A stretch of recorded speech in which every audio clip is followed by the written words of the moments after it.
Hello and a very warm welcome. Thanks for tuning into News 9 Live. Shifting our focus to France, where across the country, thousands marched in what unions hoped was the country's biggest May Day demonstrations in years, mobilized against President Emmanuel Macron's recent move to raise the retirement age from 62 to 64.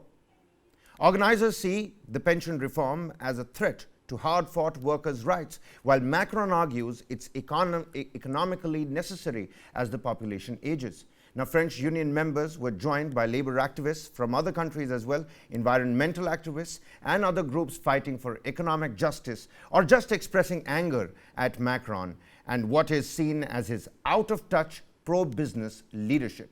The police fired tear gas in Paris as thousands marched in one of the country's biggest May Day demonstrations in years.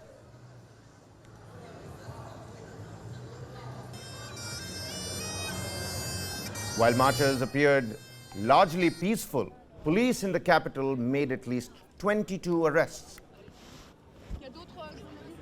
Tear gas was also fired during a march in Lyon after troublemakers smashed bank windows and other properties as well.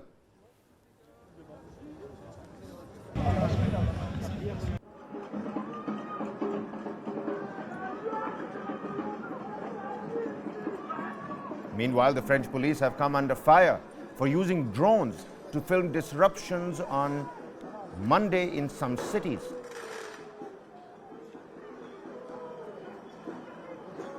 Many gathered on rooftops as clashes between protesters and the riot police in the city's eastern Place de la Nation district went on below.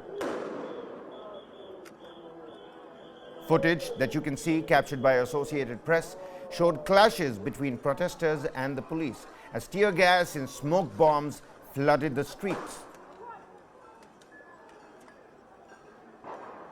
At Place de la Nation in Paris, police used water cannon and tear gas to disperse demonstrators as tensions rose.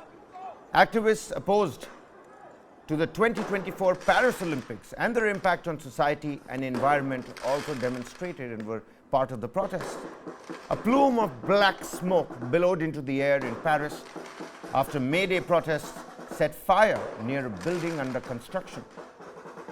The French police said 2 fuel cans were set alight near the Place de la Nation by violent elements.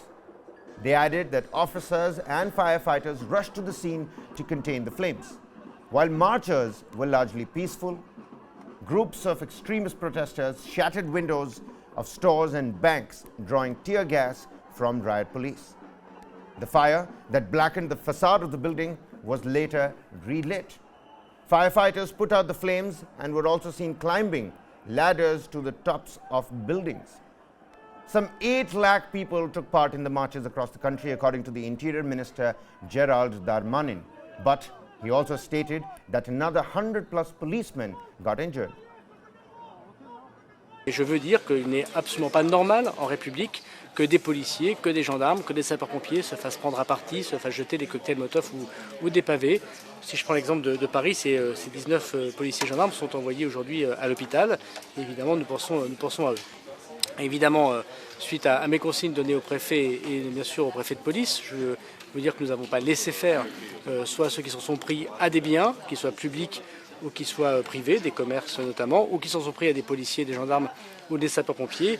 Et au moment où je parle, il y a eu 291 interpellations, dont 90 à Paris. Ce chiffre, sans doute, va continuer à augmenter en fin de journée. We hope that the mobilization will indeed change still the law and the decision that has been taken, and that's also the reason why we are here with a huge delegation of international trade unions to support our French trade unions, because we can't accept this methodology nowhere in the world, and certainly not in France. It's unacceptable. Now, while marches were largely peaceful, violence by radicals, an ever-present reality at French marches, marred the message, preferably and most notably in Paris.